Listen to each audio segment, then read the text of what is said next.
Hello everyone, स्वागत है आप लोगों का लीडरशिप जेई यूट्यूब चैनल पे।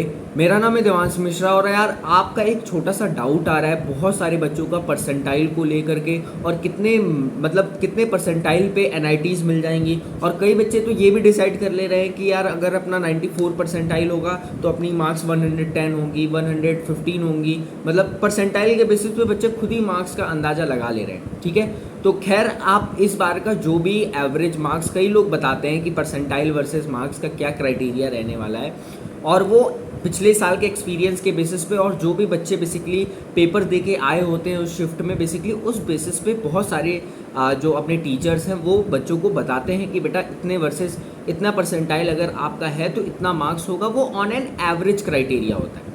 लेकिन बच्चों के मन में ये चीज़ एकदम बंद के रह गई है कि परसेंटाइल मतलब 97 मतलब 130 या 135 मार्क्स, मतलब 95 मतलब आपका 120 या 125 मार्क्स होगा। नहीं यार, हम दो मिथ क्लियर करना चाहते हैं। पहला मिथ तो परसेंटाइल वर्सेस मार्क्स वाला क्राइटेरिया के ऊपर बात करने वाले हैं, उसके बाद एनआईटी के बारे में बात करने वाले हैं। क्योंकि बहुत सारे, देखो यार, एवरेज बच्चे बहुत सारे हैं जो कि एनआईटी के लिए, मतलब कई बच्चे तो ऐसे हैं कि वो चाहते हैं कि बस उन्हें एनआईटी में एक सीट मिल जाए।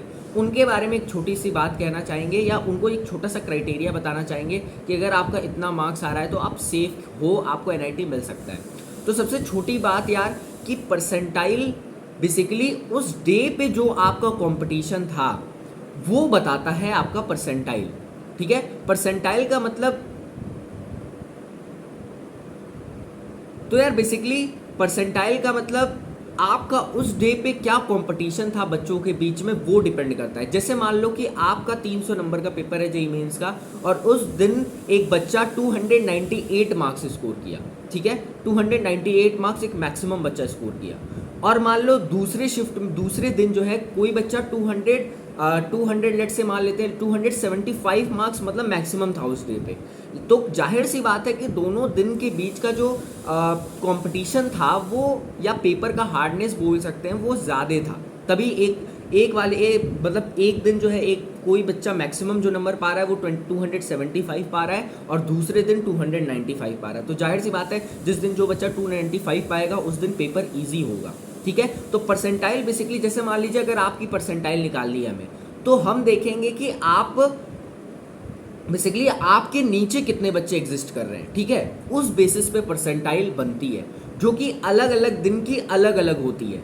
कभी 85 परसेंटाइल ही बहुत एक अच्छा परसेंटाइल माना जाता है, क्योंकि मतलब 85 परसेंटाइल नहीं, मतलब किसी दिन माना जाता है कि 125 मार्क्स जो है एक अच्छा मार्क्स है, शायद उस दिन पेपर हार्ड हो इसलिए उसको अच्छा माना जाता है। लेकिन किसी दिन मान लीजिए 135 मार्क्स भी पाए हैं आप, मतलब आपको मिला है, आप एग्रीगेट किए हैं, लेकिन फिर भी उस दिन अगर मान लीजिए लेट से पेपर टफ था तो वो 135 मार्क्स भी कम होगा।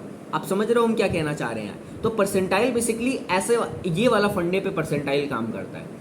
ठीक है, तो परसेंटाइल के बेसिस पे आप ये अंदाजा नहीं लगा सकते कि यार आपको क्या होने वाला है, क्योंकि डिपेंड करता है कि उस दिन की कंपटीशन क्या था, उस दिन कैसे बच्चे परफॉर्म किए, उस दिन पेपर का टफनेस क्या था। ये सारी फैक्टर्स पे परसेंटाइल डिपेंड करता है, क्योंकि अलग अलग दिन पे परसेंटाइल अलग अलग तरीके से बिहेव करना शुरू हो जाता है।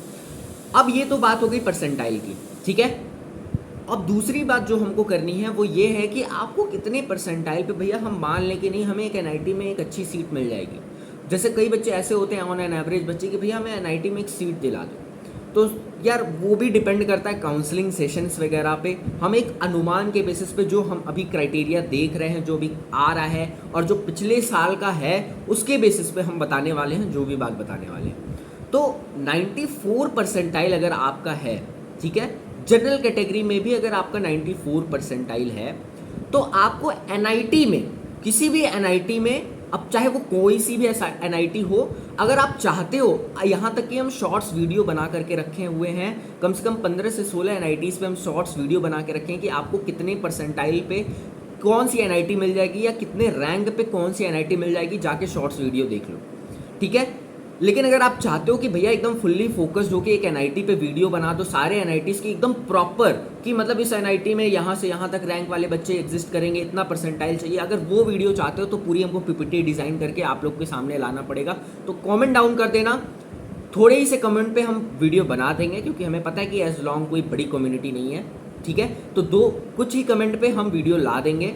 तो तो अगर आपका 94 परसेंटाइल है यार, आपको एक सीट मिल जाएगी एनआईटी में, ठीक है, एक सीट मिल जाएगी आपको एक अच्छे एनआईटी में। अगर आपका SC ST कैटेगरी है या कोई दूसरा PWD में आप अलाई करते हैं और 94 परसेंटाइल है, तो शायद एक अच्छी सीट मिल जाए, शायद क्या एक अच्छी सीट मिल जाएगी आपको किसी एनआईटी में, ठीक है। लेकिन आप जनरल कैटेगरी में हो और एक अच्छे सीट की तलाश हो एनआईटी में, तो आपका कम से कम 97 परसेंटाइल प्लस होना चाहिए, आपका मार्क्स कम से कम 97 परसेंटाइल होना चाहिए अगर आप एक अच्छे सीट की तलाश में हो। लेकिन सिर्फ आपको एक सीट चाहिए तो वो 94 परसेंटाइल प्लस मिल जाएगा। ये जनरल कैटेगरी की बात कर रहे हैं हम, तो SC ST वाले और OBC वाले इस हिसाब से अनुमान लगा सकते हैं बेटा, ठीक है। अगर हम लंबा चौड़ा बोले रैंक के बेसिस पे, तो बेसिकली 40,000 के अंदर रैंक वालों को 40,000 ऑल इंडिया रैंक हम बात कर रहे हैं, किसी कैटेगरी का बात नहीं कर रहे हैं। 40,000 रैंक के अंदर वालों को भी एनआईटी में सीट मिल जाती है। एनआईटी में सीट की बात कर रहे हैं, बार बार ये बात याद रहे।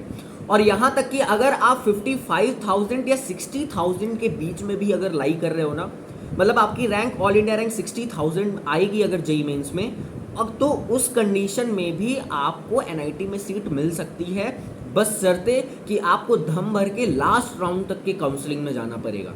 मतलब आपको लास्ट राउंड तक एकदम, मतलब लास्ट राउंड तक आपको काउंसलिंग में फाइट करना होगा और काउंसलिंग में दिमाग लगा के खेलना होगा, याद रहे ये बात, ठीक है। तो ये क्राइटेरिया होता है। मतलब अगर एक मार्क्स के बेसिस पे हम लंबे चौड़े बात करें ना, तो 110 या 115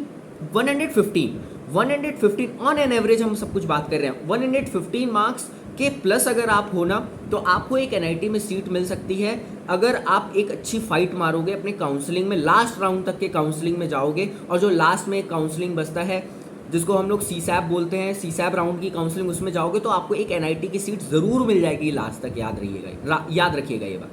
अब ये सब सुनने के बाद अगर आप ये चाहते हो हमसे कि भैया एकदम प्रूवन कि हाँ इस एनआईटी में, एनआईटी वारंगल में इतने से इतने रैंक के बच्चों को या इतना परसेंटाइल अचीव कर लो तो एनआईटी वारंगल में मिल जाएगा, CSE का क्या क्राइटेरिया होना चाहिए, IT डिपार्टमेंट का या डिपार्टमेंट वाइज भी, और अलग अलग एनआईटी का अगर चाहते हो तो कमेंट डाउन करो, वीडियो को लाइक कर दो और चैनल को सब्सक्राइब कर दो। हम जल्द से वीडियो बनाएंगे और ये हम बहुत रैंडम वीडियो बना रहे हैं क्योंकि बहुत बच्चों के कमेंट्स आ रहे थे, ठीक है, इसलिए हम ये चीज़ डिस्कस कर दिए।